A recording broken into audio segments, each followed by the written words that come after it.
द्रौपदी जी हमारे बीच में पधार चुके हैं। हमारे वंदे मातरम, वंदे मातरम, वंदे वंदे मातरम। भारत माता की जय, भारत माता की वंदे मातरम।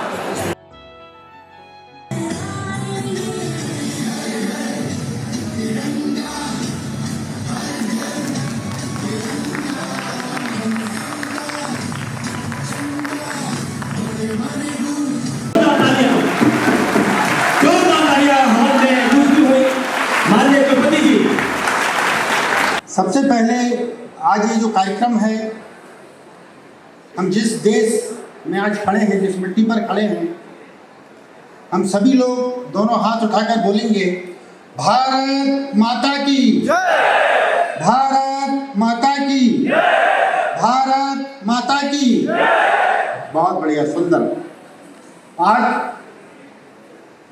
आज हमारे भारत देश का 79वां स्वतंत्रता दिवस है। कुछ ही समय पश्चात या कुछ ही महीनों पश्चात हम अपने देश के 80वें स्वतंत्रता दिवस में भी प्रवेश करेंगे। आज हम सभी को बहुत अच्छा लग रहा है, मन में उत्साह और उमंग से प्रफुल्लित है कि आज इस बुंदेलखंड विश्वविद्यालय की रंग बिरंगे सभागार में हमारे छात्र छात्राएं, शिक्षक एवं शिक्षिकाएं, कर्मचारी, आप सभी लोग पूरे जोर शोर से यहाँ पर उपस्थित हैं। आपको बहुत बहुत बधाई एवं शुभकामनाएं। मुझे ये भी बताया गया है कि आज छात्रों द्वारा छात्रों के ही लिए कुछ कार्यक्रम भी आयोजित होने वाला है और निश्चित ही उसमें कुछ पुरस्कार भी मिलेंगे, आपको प्रोत्साहन भी मिलेगा। वो भी एक कारण है कि आप सभी लोग यहाँ गर्मजोशी के साथ उपस्थित हैं। आज के पावन पर्व स्वतंत्रता दिवस हम सभी देशवासियों के लिए गौरव, गरिमा एवं आज़ादी का क्षण है। बुंदेलखंड विश्वविद्यालय के इस खूबसूरत हरे भरे प्रांगण में पुनः हम सभी अधिकारीगण आपका स्वागत करते हैं।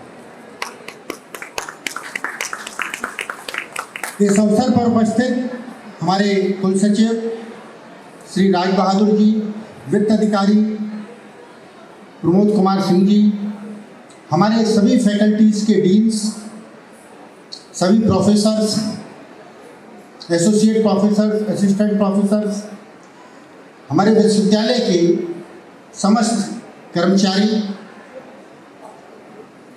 जिनके लिए विशेष रूप से ये कार्यक्रम आयोजित किया जा रहा है, छात्र एवं छात्राएं, एनसीसी के हमारे कैडेट्स बड़े सुंदर लग रहे हैं, एनएसएस के हमारे कैडेट्स, बुंदेलखंड विश्वविद्यालय की सुरक्षा प्रदान कर रहे हमारे सभी गार्ड, जो कि पूर्व सैनिक के तौर पर कहीं ना कहीं अपनी सेवाएं दे चुके हैं।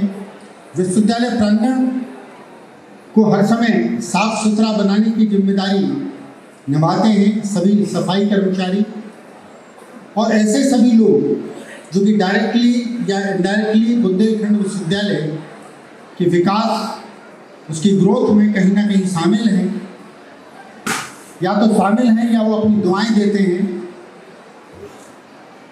हम सभी आपका धन्यवाद देते हैं। सभागार में उपस्थित इलेक्ट्रॉनिक और प्रिंट मीडिया के प्रतिनिधिगण, सभी बुद्धिजीवी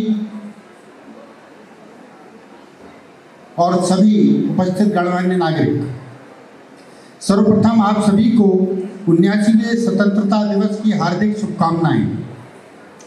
15 अगस्त साथियों केवल एक तारीख नहीं है, यह हमारे गौरव, स्वतंत्रता और हमारे आत्म सम्मान, सेल्फ रिलायंस का एक प्रतीक है। यह दिन हम उन लाखों वीरों की याद करने का दिन है, उनकी याद दिलाता है जिन्होंने अपने प्राणों की आहुति देकर हमें इस आज आज़ाद हवा में सांस लेने का अवसर प्रदान किया है।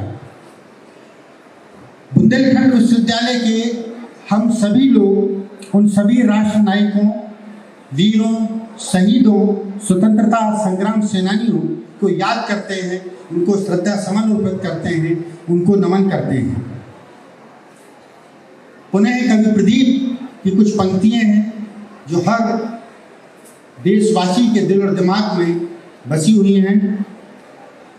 हम उन सैनिकों को याद करते हैं जिनके लिए कवि प्रदीप जी ने कुछ पंक्तियां लिखी हैं। पर मत भूलो सीमा पर वीरों ने है प्राण गंवाए, कुछ याद उन्हें भी कर लो जो लौट के घर ना आए।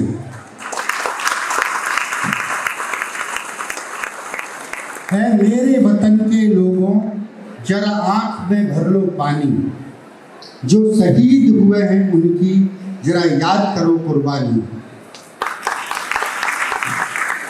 निश्चित ही भारत की स्वतंत्रता को यदि हम देखते हैं तो पिछले 78 वर्ष की हम यात्रा को देखते हैं। हम काफ़ी किताबें पढ़ते हैं, इलेक्ट्रॉनिक प्रिंट मीडिया के माध्यम से भी देखते हैं, पर लगता है कि स्वतंत्रता हमको यूं ही मिल गई है। पर उस स्वतंत्रता में कई बहनों ने अपने भाइयों को खोया, कई माँ बाप ने अपने पुत्रों को खोया, कई माताओं ने अपना सिंदूर उजाड़ा। उन शहीदों की शहादत के पश्चात ही आज देश को स्वतंत्रता मिली है। हम सभी लोग भाग्यशाली हैं कि भारत के उस स्थान पर हम ये स्वतंत्रता दिवस सेलिब्रेट कर रहे हैं जहाँ पर खुद 1857 में रानी लक्ष्मीबाई का साहस और उनका पराक्रम केवल बुंदेलखंड ही नहीं, पूरे भारत के लिए महिला सशक्तिकरण के लिए, महिलाओं की प्रेरणा के लिए उत्प्रोत बन गया। आज भी जब हम उनको याद करते हैं, अल्पायु में उन्होंने जब ये कहा, मैं अपनी झांसी नहीं दूंगी, जो हौसला, जो साहस उनमें था, आज हम उनको भी नमन करते हैं। हम याद करें अपने भारत के युद्धकाल को। हाल ही 1920 के असहयोग आंदोलन हो, 1942 के भारत छोड़ो आंदोलन हो, उसमें झांसी और बुंदेलखंड क्षेत्र का अभिन्न योगदान रहा है।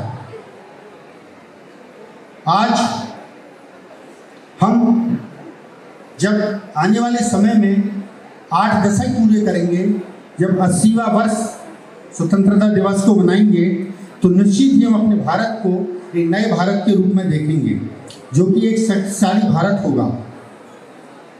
हमारी अर्थव्यवस्था, हमारी टेक्नोलॉजिकल प्रोग्रेस, हमारी कल्चरल हेरिटेज हमको आज गर्व की अनुभूति करवाती है। पर हमको सभी को यह भी समझना होगा कि स्वतंत्रता जब मिलती है, या स्वतंत्रता को जितने हमारे यंग यहाँ बैठे हुए हैं, जो हमारे छात्र एवं छात्राएं हैं, आप यदि अपने पैरों पर खड़े होते हैं, पढ़ाई लिखाई पूरी करते हैं, तो जब आपके माँ बाप आपको कहीं सर्विस के लिए बाहर भेजते हैं, तो आप स्वतंत्र होते हैं। पर आपके साथ एक रिस्पॉन्सिबिलिटी आती है, एक अकाउंटेबिलिटी भी आती है। खुद समय पर उठना है, खुद खाना बनाना है, खुद नाश्ता करना है, खुद कपड़े धोना है, प्रेस करना है, और यदि तबीयत खराब होती है तो आपको खुद ही ठीक करना है। तो हमारे सेनानियों, वीर शहीदों के कारण हम स्वतंत्र तो हुए हैं, पर देश की तबीयत खराब ना हो, इसको व्यवस्थित रखने के लिए हम सभी को अनुशासन में भी रहना है।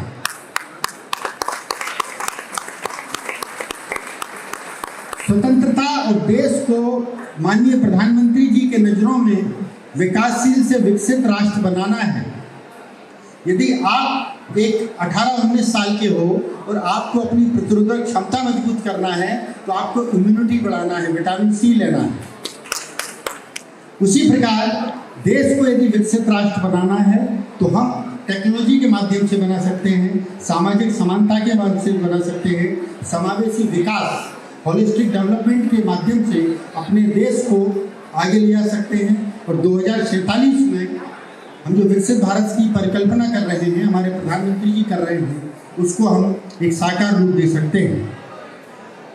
पूरे विश्व में भारत एक ऐसा देश है यहाँ युवा शक्ति है, यंग पावर है, सॉफ्ट पावर है। इसको देखते हुए जितने हमारे युवा हैं, मैं समझता हूँ 20 से 30 साल के युवा यहाँ पर उपस्थित हैं। आने वाले 2037 में आप 25 साल में ऋतिक जोड़ो 47 तक कितने हो जाएंगे आपकी? लगभग कोई 45 साल का होगा, कोई 50 वर्ष का होगा। जो विकसित भारत का जो मजा है, विकसित भारत का जो स्वाद है, और जब आप ग्लोबल पावर बनेंगे उसको आप ही एंजॉय कर सकते हैं। मैं और रजिस्ट्रार साहब को हो सकता है एंजॉय कर भी पाए या नहीं कर पाए। तो हकीकत में आज ये जो कार्यक्रम कर रही है, भारत सरकार कर रही है, प्रदेश सरकार कर रही है, आपको एक सेंसिटाइज कर रही है, आपको इग्नाइट कर रही है कि आप जो फ्रीडम है या हमारी जो इंडिपेंडेंस है उसको आपको कैसे मेंटेन करना है, ये आपकी रिस्पॉन्सिबिलिटी है। हम सभी लोग यहाँ पर आज उपस्थित हैं। निश्चित ही जो हमारे स्वतंत्रता संग्राम सेनानियों ने एकता, समानता और महात्मा गांधी ने अहिंसा के सिद्धांतों को अपनाया, उसको हम अपने जीवन में भी उतारने का प्रयास करें। साथ ही आज भारत में अगर आप ये देखेंगे कि भारत अपना सशक्त, आत्मनिर्भर और आत्मविश्वासी राष्ट्र के रूप में उभर रहा है। हम टेक्नोलॉजी की बात करें, साइंटिफिक डेवलपमेंट की बात करें तो निश्चित ही चंद्रयान 3, आदित्य L1, गगनयान, यदि हम इंडियन आर्म्स की बात करें, हम डिफेंस सिस्टम की बात करें, तेजस, अर्जुन टैंक, ब्रह्मोस, स्वदेशी तकनीकी की कई हमारे पास डिफेंस सिस्टम आज मौजूद हैं। और माननीय प्रधानमंत्री जी ने आज लाल किले की प्राचीर से जो अपना उद्बोधन प्रदान कर रहे हैं, उसमें भी स्वदेशी जो इंडिजिनियस टेक्नोलॉजी के डिफेंस सिस्टम्स हैं उसको डिस्प्ले किया गया है। और भारत सरकार की योजना है अग्निवीर, उसके भी उम्मीदवारों को उसमें शामिल किया गया है। आज हम यदि देखते हैं अंतरिक्ष एवं विज्ञान के क्षेत्र में, प्रौद्योगिकी एवं नवाचार के क्षेत्र में, हम इकोनॉमी के क्षेत्र में देखते हैं, जीडीपी के क्षेत्र में देखते हैं, पूरे विश्व में भारत की जीडीपी 5th पोजीशन पर है। आप सभी लोगों की मेहनत से, कंट्रीब्यूशन से ये जीडीपी 3रे नंबर पर लाने का प्रयास भारत सरकार कर रही है। आज हमारी जीडीपी 6.7% है, जिसको कि आगे वाले आने समय में एक पॉजिटिव ट्रेंड माना गया है। हम रक्षा और खेल के क्षेत्र में, हम सस्टेनेबल डेवलपमेंट गोल के क्षेत्र में, एनवायरनमेंट के क्षेत्र में भी प्रयास कर रहे हैं। भारत सरकार का जो मूल मंत्र है, जो ग्लोबल इस समय टर्बुलेंस चल रहा है, भारत सरकार का जो मूल मंत्र है स्वदेशी से आत्मनिर्भरता की ओर अपने देश को ले जाना है। जब भारत 2043 में विकसित भारत होगा तो यहाँ पर हर चीजें स्वदेशी रहेंगी, आप अपने आप में आत्मनिर्भर रहेंगे। आज हम सभी लोगों ने ये भी देखा, हाल ही में हमारे पड़ोसी मुल्क के साथ हमारे वीर सैनिकों ने, भारतीय नौसेना ने, वायुसेना ने, हमारी आर्मी ने किस ऑपरेशन किया था, नाम बताइए आप सभी लोग? ऑपरेशन सिंदूर। तो हम हमारे जो सैनिक एक्स आर्मी मैन यहाँ पर उपस्थित हैं, उनके लिए भी ताली बजाकर जोरदार स्वागत है।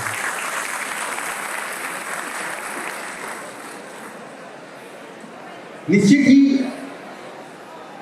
जब हम वीर गति की बात करते हैं, सैनिकों की बात करते हैं, तो पुनः कुछ लाइनें हैं मुझे व्यक्तिगत रूप से अच्छी लगती हैं। और एक छात्रा का मैंने गाना सुना तो हम जितने लोग सुन रहे थे सबकी आंखें नम थी, उनकी आंखों से आंसू थे। कुछ लाइनें हैं 1963 में लिखी गई थी, सोचिए आज भी उसमें एक वाइब्रेशन है, एक सेंसिटिविटी है। जब सैनिक जब अपने वीरगति को प्राप्त होते हैं या अपनी जीवन से अंतिम संघर्ष करते हैं, उसके ऊपर जो शब्द हैं सुनिए कि जब अंत समय आया तो, जब अंत समय आया तो कह गए कि हम मरते हैं, जब अंत समय आया तो कह गए कि हम मरते हैं, खुश रहना देश के प्यारों, खुश रहना देश के प्यारों, अब हम तो सफर करते हैं। आप शब्द की गहराई को देखिए कि 1963 सभी लोगों की गुड और वेल विशेष से बुंदेलखंड विश्वविद्यालय द्वारा भी नई कीर्तिमान स्थापित किए गए हैं।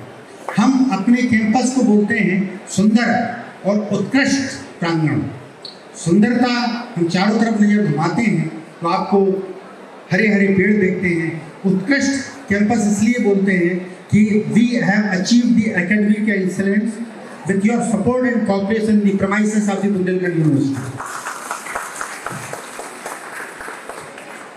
अब जो सुंदर और उत्कृष्ट कैसे हुआ, एक तो हुआ जमीन पर पेड़ लगा दिया, सुंदर सुंदर फूल है, सुंदर सुंदर इंफ्रास्ट्रक्चर है, समर्पित है। नेक A++। उन्हें आप जोरदार ताली बजाइए। NIRF ranking. थोड़ा सा और आगे चलेंगे तो PM ऊषा मेरू। वाह, बहुत आनंद। उसके थोड़ा सा आगे चलेंगे ANRF जो है छात्र एवं छात्राएं। ANRF भारत सरकार का एक प्रेस्टिजियस प्रोजेक्ट है to foster the ecosystem for the research innovation in the campus. Anusandhan national research foundation जो कि भारत सरकार का एक प्रेस्टिजियस ऑर्गेनाइजेशन है, उसके द्वारा प्रमोट किया गया है और पूरे भारत में मात्र 20 या 25-30 इंस्टीट्यूशंस हैं जिसको कि ANRF के अंदर चयनित किया गया है। आप भी उसमें चयनित हुए हैं, पुनः बधाई।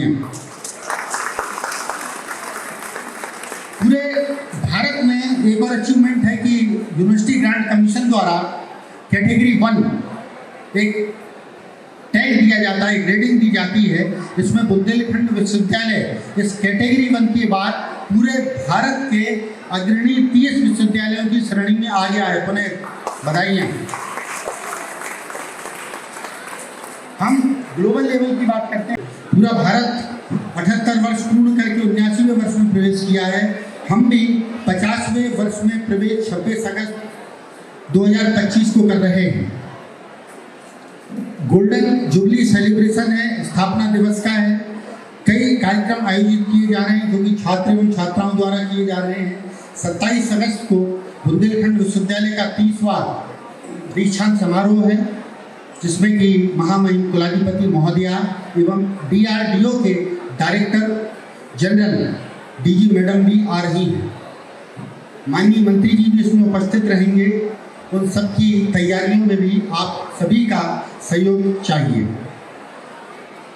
उत्तर प्रदेश शासन में जो बुंदेलखंड विश्वविद्यालय सभी है, इसके लिए मैं अपने कुल सचिव, वित्ताधिकारी एवं सभी डीन शिक्षकों को पुनः बधाई देता हूँ कि आप सब लोगों की शुभकामनाओं से बुंदेलखंड विश्वविद्यालय ऐसा विश्वविद्यालय है जिसको लगातार तीसरी बार B.Ed एग्जामिनेशन का दायित्व सौंपा गया है। हम सभी लोगों ने आपके सहयोग से रिकॉर्ड टाइम में उसका result 100% sanctity, transparency, time bound में घोषित कर दिया। जहाँ तक छात्रों से संबंधित चीज़ें हैं, बुंदेलखंड विश्वविद्यालय ने कई लेबोरेटरीज में नए नए इक्विपमेंट भी इंस्टॉल किए हैं। कंप्यूटर लैब्स में नवीन सॉफ्टवेयर इस्टेब्लिश किए हैं और साथ ही ट्रेनिंग एंड प्लेसमेंट जो स्टूडेंट्स के थे उसका कंपेरेटिवली जो परसेंटेज है वो इस वर्ष बढ़ा है। हम 135 MOU के साथ इस वर्ष प्रयास करेंगे कि छात्रों को ज़्यादा से ज़्यादा इंटर्नशिप प्रोवाइड करें क्योंकि आने वाला समय है वो एक्सपीरियंशियल लर्निंग। यही हम आपसे अपेक्षा करते हैं कि आप आगे बढ़ के अपने राष्ट्र को मजबूती प्रदान करें। बुंदेलखंड विश्वविद्यालय के प्रांगण में आज निश्चित ही हम सभी लोगों ने जब तिरंगा फहराया तो एक नए ऊर्जा और उत्साह उमंग हम सब में देखने को मिली और आप यहाँ पर उपस्थित हुए। आप सब लोगों का सहयोग, प्रशासन आपके साथ है, आप सभी लोग सहयोग दिए पॉजिटिव एटीट्यूड, पॉजिटिव थॉट्स के साथ। यदि आप सहयोग देते हैं तो प्रशासन भी आपको आगे ले जाने में पूरा प्रयास करेगा, आपकी पूरी मदद करेगा। पुनः स्वतंत्रता दिवस की आपको बहुत बहुत शुभकामनाएं। कल जन्माष्टमी का पर्व है। जन्माष्टमी। भारत माता की, भारत माता की, वंदे वंदे वंदे। जय हिंद। धन्यवाद। धन्यवाद सर।